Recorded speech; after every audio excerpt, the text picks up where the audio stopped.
যারা বাড়িঘর হারিয়েছে তাদের কোনো জায়গা ছিল না কোথায় যায়, তো নানাভাবে প্রস্তাব আসছিল যে বাড়ির জন্য টাকা দিতে হবে। তো টাকা দেওয়ার ব্যাপারে আমি একটু শক্ত অবস্থান নিচ্ছিলাম। আমি বললাম যে এটা টাকা দিতে গেলে এই টাকার ভাগ বাটোয়ারা অনেক রকম হয়ে যাবে, আসলে যাদের প্রাপ্য তাদের হাতে সেই টাকা পৌঁছবে কিনা।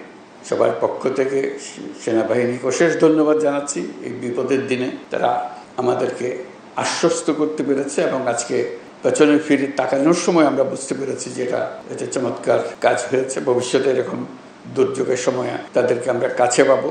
সারা দেশে সবাই ঝাঁপিয়ে পড়েছিল সাহায্যের জন্য। এটা যে কত বড় বন্যা ছিল এটা বুঝতে পেরেছি বন্যা চলে যাওয়ার অনেক পরে।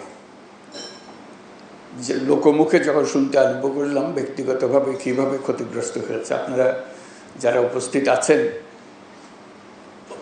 পর্দার অন্যদিকে যাদেরকে আমরা দেখছি এখানে পর্দাতে, তারা ভুক্তভোগী। সবাই অবস্থাপন্ন যারা এলাকায় ছিলেন তারাও ভুক্তভোগী, তাদেরও কোনো ছাড় দেয় নাই বন্যা। কিন্তু যারা বাড়িঘর হারিয়েছে তাদের কোনো জায়গা ছিল না কোথায় যায়,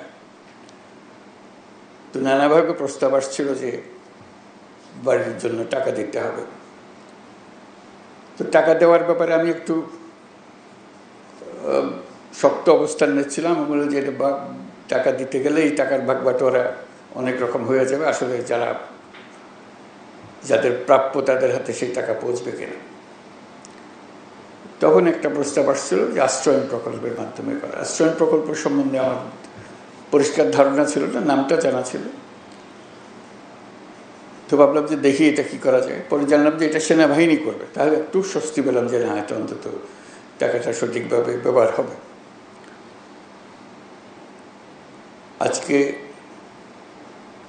এটার সমাপ্তি উপলক্ষে যে চাবি বিতরণ, আপনাদের হাতে চাবি তুলে দেওয়া, এটা ভালো লাগছে যে টাকাটার সঠিক ব্যবহার হয়েছে এবং ঘরটাও সঠিকভাবে নির্মাণ হয়েছে। অনেক সময় টাকা ব্যবহার হলেও গুণগত মান ঠিক হয় না। আজকে গুণগত মানের ব্যাপারেও আশ্বস্ত হলাম এবং টাকাটা যে ব্যবহার হয়েছে, আমরা যে টাকা দিয়েছিলাম তার অর্ধেক টাকাতে কাজটা করেছে। ওটা উল্টো খবর। সাধারণত যে টাকা দেওয়া হয় তার থেকে দ্বিগুণ আবার চাওয়া হয়। এটা যা দেওয়া হয়েছিল তার অর্ধেক ব্যবহার হয়েছে। এই অর্ধেক টাকাতেই 300 ঘর তৈরি হয়েছে। এটাও একটা আনন্দের খবর। আমরা সেনাবাহিনীর যারা এই কাজে নিয়োজিত ছিলেন, এটা স্বাভাবিক পরিস্থিতিতে গৃহ নির্মাণ ছিল না, অস্বাভাবিক পরিস্থিতিতে গৃহ নির্মাণ ছিল। এটা বিশেষ আলোচনার বিষয় যে এর মধ্যেও গুণগত মান ঠিক রাখা, জিনিসপত্র হাজির করা। ঘর নির্মাণ করতে হলে তো অনেক জিনিসের সমাবেশ করতে হয়। এটাও কঠিন ছিল। রাস্তাঘাট বন্ধ ছিল, চলতে পারছে না, ব্রিজ ভেঙে গেছে, রাস্তাঘাট ভেঙে গেছে, এর মধ্যেই কাজটা করতে হয়েছে। আজকে যে ছবিগুলো দেখলাম তাতেও ভালো লাগলো, যেটা সুন্দর বাড়ি হয়েছে। তা আমরা সবার পক্ষ থেকে সেনাবাহিনীকে অশেষ ধন্যবাদ জানাচ্ছি। এই বিপদের দিনে তারা আমাদেরকে আশ্বস্ত করতে পেরেছে এবং আজকে পেছনে ফিরে তাকানোর সময় আমরা বুঝতে পেরেছি যে এটা চমৎকার কাজ হয়েছে। ভবিষ্যতে এরকম দুর্যোগের সময় তাদেরকে আমরা কাছে পাবো।